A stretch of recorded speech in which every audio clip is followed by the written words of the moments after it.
we need to see an end throughout the West, and we have it somewhat in Israel too, of this political censorship.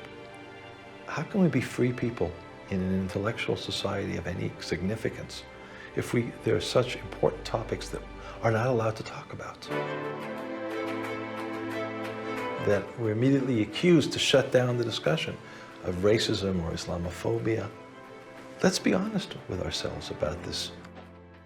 Let's learn to talk about these and tolerate different points of view. That is not the same thing as hate speech.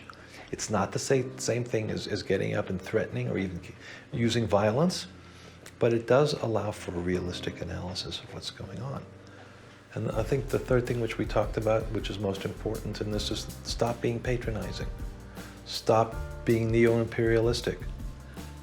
Aid needs to be weighed very carefully because it's a form of a drug. It's an addiction. It reinforces every part of, every dimension of the problems, the negative imaging and the negative political processes and social processes, the dependency, all of that.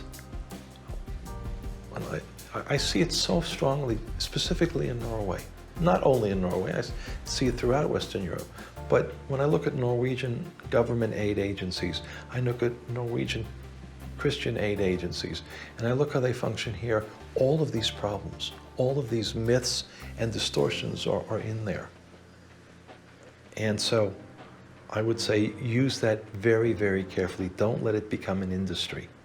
And take responsibility. If you say, we want to support peace, and if it doesn't work, what are you going to do about it then? If you've actually brought violence and terrible suicide bombs and other things, what do you do then?